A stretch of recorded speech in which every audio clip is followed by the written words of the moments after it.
Теми како што најави во тема на денот, вечерва анализираме со Петар Арсовски. Арсовски, добро вечер, благодарам за можноста. Ахмети Викендов испорача одредени барања, но некако многу брзо и ВМРО ДПМН и СДСМ ги одбија тие услови кои што се обидува да ги наметне лидерот на ДУИ за идно коалиција и за можноста и начинот на кој што би требало да се бира владата. Што значи сето ова? Него сакаат Ахмети или неговите услови? И едното и другото, мислам. Мислам дека има еден амбиент на зголемен антагонизам кон ДУИ и од власта и од опозицијата, од етничките македонски партии, но прва ДУИ се соочува и со фактот дека половина и од албанските гласачи веќе не ги подржуваат нивните политики и тоа за нив ќе биде предизвик во следниот период.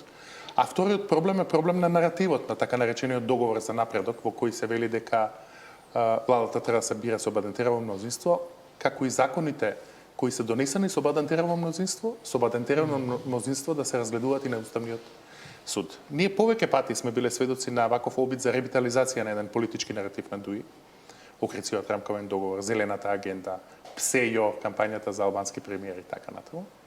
Така што ова може да биде некаков политички маркетинг за ДУИ да има нова голема политичка приказна, но нивното тврдење е малку посериозно. Тие тврдат дека албанците повторно не се чувствуваат добро во оваа држава, дека повторно се чувствуваат како гости во сопствената држава и дека овој договор е неопходен за да се реафирмира унитарниот карактер на државата и фактот дека македонците и албанците во Македонија сакаат да живеат заедно. Тие две причини заедно се причината зашто оваа иницијатива кај најголемиот дел од македонските партии, но и кај дел од албанските партии беше дочекана на нож. Но овие барања некако ги допираат точките таму каде што ДУИ до сега имаше проблем. Некои ќе речат дека ова е обид на Ахмети да си обезбеди постојано учество во власта или практично кажано, за да има некоја влада бадентерово мнозинство, треба да го има најголем дел од албанските партии во својата коалиција. Може ли да се гледа од таа страна?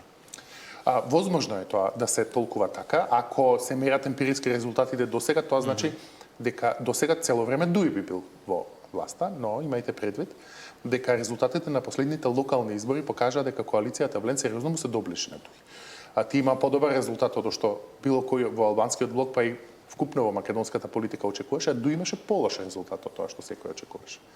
Ако ДУИ продолжи со ваков наратив кој премногу наликува на нивната зона на комфорт, таа е околу Охридскиот рамковен договор, може да се случи да станат анахрони. Односно албанските гласачи да изберат друг кој ќе го почитува овој принцип на тоа е всушност враќање на принципот победник со победник низ еден друг загарантиран уставен механизам.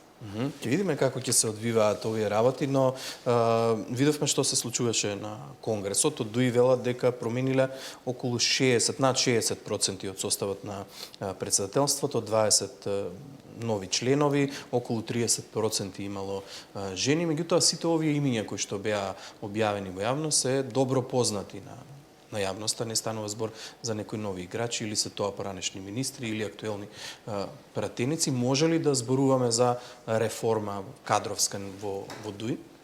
Официјалниот податок кој ни беше соопштен на брифинг во ДУИ беше дека тие смениле 82 точно проценти од раководството во тој новиот генерален совет, како се нарекува веќе новото тело, што беше претходно централно председателство. Едно нешто заборава ДУИ, а тоа е дека 90% од раководството на ДУИ е Ахмети. Значи, ДУИ во промените во ова ребрендирање не може да избега од дебатата за тоа дали тоа треба да оди и до врвот, односно до Ахмети. Тие таа дискусија ќе мора да ја рационално да ја отворат и се наоѓаат во една условно политичка стапица. Политичкиот маркетинг вели дека што поголемо ребрендирање, тоа побрз ресет во гласачките преференции, а при тоа во моментот не сум сигурен дека може да си дозволат да разговараат за промена на лидерската позиција, бидејќи се секако разнишани, а тој ја контролира партиската инфраструктура долго е во политиката. Така што мислам дека има двоен предизвик. Едниот е можеби би требало да го сменат Ахмети, а второто е дали воопшто смеат тоа да го направат. Така што ако не го завршат процесот на ребрендирање, ќе ја потрошат и оваа нова генерација политичари која ја внесоа сега во Генералниот совет и да не заборавиме, вкупниот политички производ на ДУИ не се само кадровските решенија, туку и нов наратив за кој разговараме, нив доправа им следи, како што најавија програмски конгрес на кој ќе разговарат за новата нивна доктрина, да видиме како ќе се снајдат во 21-виот век се уште како што поминува времето, така се поанахрони и изветвени изгледаат нивните пораки, но оваа промена е секако чекор во правец, како што вели учебникот по политички маркетинг, како се прави ребрендирање на политичка партија. Една недела предходно и СДСМ направи кадровски промени во партијата, аналогно на ова што го зборувавте. Има ли некакви промени ако лидерот на партијата останува ист или може ли да го толкуваме тоа како некоја реформа? Сега по СДСМ ќе ви кажат дека Венко Филипче е тазе лидер и дека немало вистинска шанса. Јас мислам дека таму проблемите се повеќе слојни и можеби дури посериозно и од оние во ДУИ.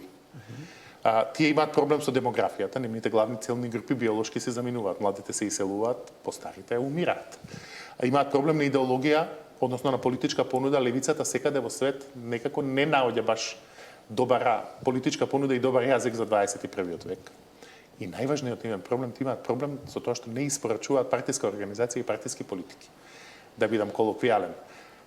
Бадиела го менувате возачот во автомобил чив мотор е зарибан. Додека не го поправите моторот, секој возач ќе ја дели истата судбина, автомобилот нема да оди никаде. Сега гледаме некаква промена, особено во онаа втора точка што рековте, наративот, начинот на обраќање кон јавноста. Ги чувствувате тие промени во партиските соопштенија, во настапите на Филипче, една поостра реторика, па и влезот со мигрантите како тема која што воопшто не наликува на социјал-демократија? Така е.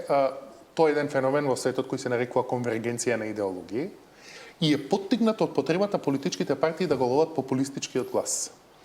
Во овој случај чувствувам едно посериозно предаторство по политички теми од страна на социјал-демократите, одошто некаква ревитализација на политичката доктрина.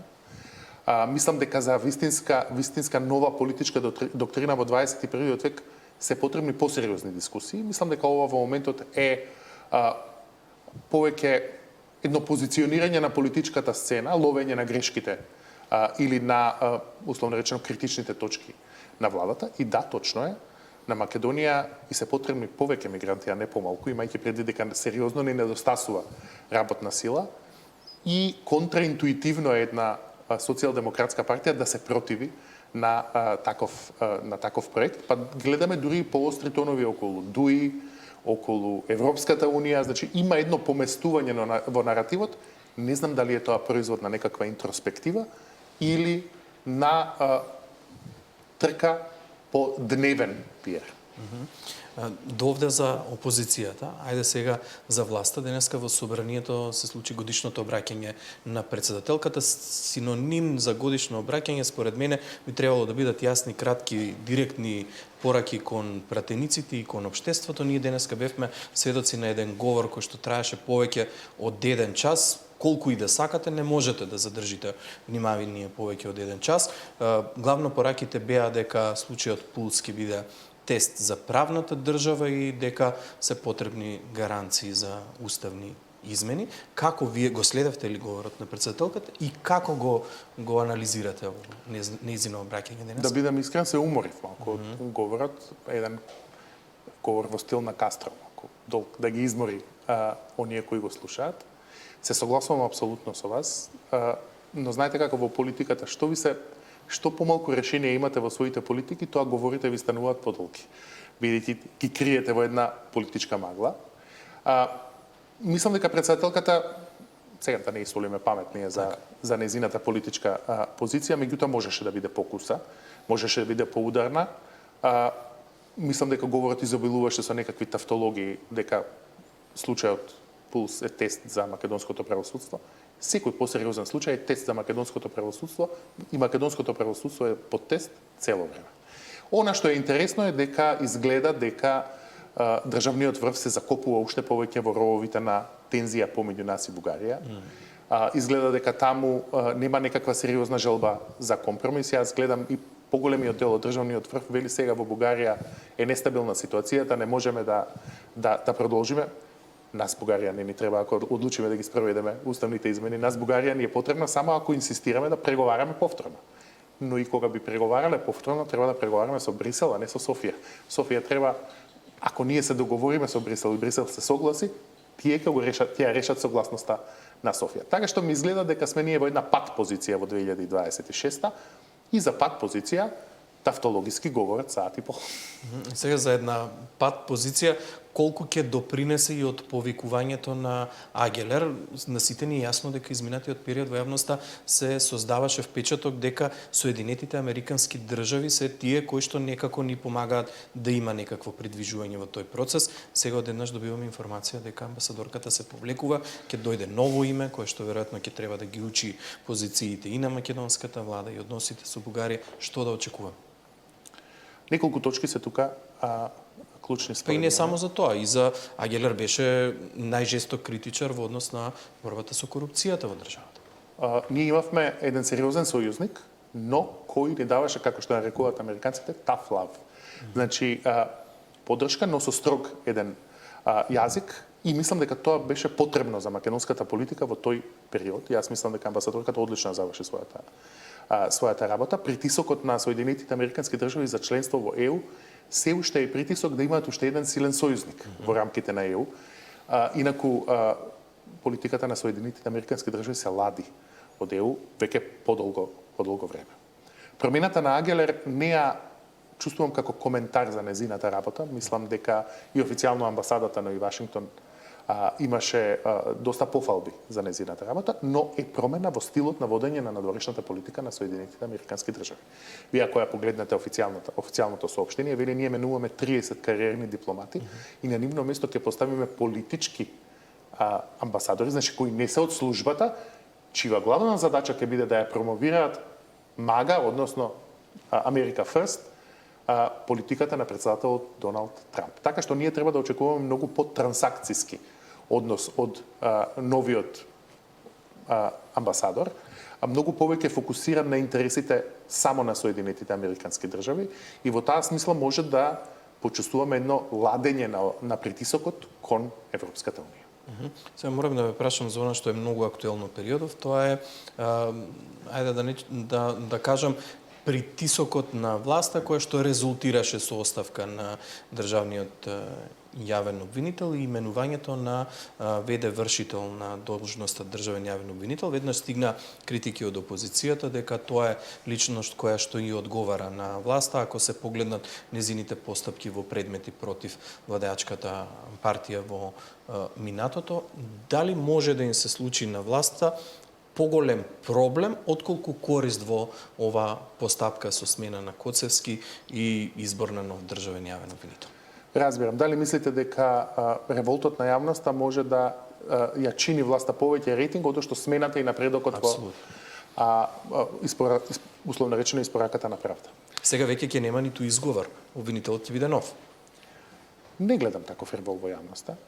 Мислам дека тоа се должи на сознанието дека ние всушност живееме во илузија дека републичкиот јавен обвинител е независен од власта. Тој не е независен од власта. Во крајна линија преку Републичкиот судски совет, председателот на Републичкиот совет на јавни обвинители и председателот на Советот на јавни обвинители, власта и тоа како влијае на изборот на Републичкиот јавен обвинител. И тоа можеби би било и прифатливо, имајќи предвид дека тој треба да ја спроведува казнената политика на власта. Мислам дека се потребни промени во начинот на избор. Ние ако сакаме да имаме вистински независен јавен обвинител, треба да биде на избори. Треба да се гласа Републичкиот јавен обвинител.